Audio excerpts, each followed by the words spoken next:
Ex-cons, what is the most fucked up thing about prison that nobody knows about? When you get out, the feeling of soft carpet on your bare feet is borderline orgasmic and you'll never take it for granted again. When you get out, you miss the simplicity of choices. When you are in, all you think about is getting out and what you will do when that happens. Everything focuses around this. When you are out, at first, the input is enormous and a small part of you miss the simplicity. Not a felon, but the wife of one. There are an unbelievable amount of rules that have to be followed. Even for visitors. Some of them you can pick the rationale out, but a lot are just rules for the sake of rules. You don't follow, you get punished. The whole point seems to be to try and get you bothered, and remind you that you're powerless. Want to visit your loved one? Show up and wait to be called. You can't stand in this part of the lobby. Everyone on that side of the lobby, behind the blue line. No one goes in unless everyone's behind the line. When you filled out your paperwork, you used a line instead of an X in the checkbox. You have to redo everything, and your paperwork goes to the bottom of the pile. You better have read the 3 pages of dress code rules. If you did something wrong, you don't find out, you need to change until you're about to go in. Hope you brought an extra outfit in your trunk or you're off to find a Walmart. You're wearing the same outfit you've worn the last 4 times you visited? Too bad. The HBIC on duty today says you have to change. The whole thing is like going through the tsar at the airport. Except the disgruntled, power-tripping government employees follow you onto the plane and you don't actually get to go anywhere. My brother is a CO, and he told us why the inmates have shampoo and soap that comes in packets now. They used to have it in little bottles. Well, the guys would use up all their soap and instead of throwing the bottle away, they would keep it and fill it with a combination of whatever bodily fluids they felt was appropriate and use it to hold up other inmates for their commissary. Like, if you don't give me your commissary, I'm going to squirt this bottle in your face. And when they said no and got squirted in the face, they got pinky. My brother said a lot of people had pinky. It was always one of the ingredients in the bottle. Not me, but my mother.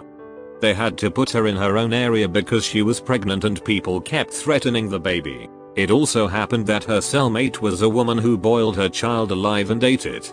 Edit, I should have said in the beginning it was a county jail, not big time prison. For a non-Western prison in an anonymous country, they keep statistics on inmates, but often report false cause of death. When a prisoner is found tied to a bed beaten to death, he would be checked into hospital for a week before they finally report his death due to natural causes like cardiac arrest or dehydration. Administration staff do not want to get involved in keeping order, so they have a group of prisoners they elect to do it for them.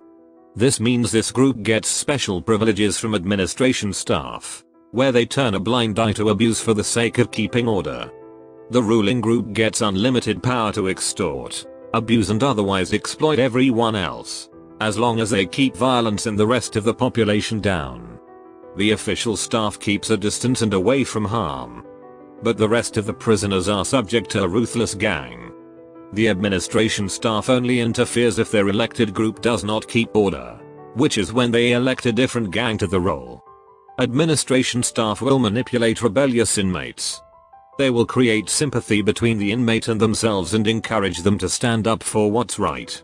They say they have a plan to help and continue meeting with these inmates. But any inmate that has repeated meetings with administration staff is seen as a tattletale that reports other inmate offenses. When others find out they meet with administration regularly, they do not last long. This is how the official staff remove people that rebel against the system. Then they report their death as a natural cause. 1 week later.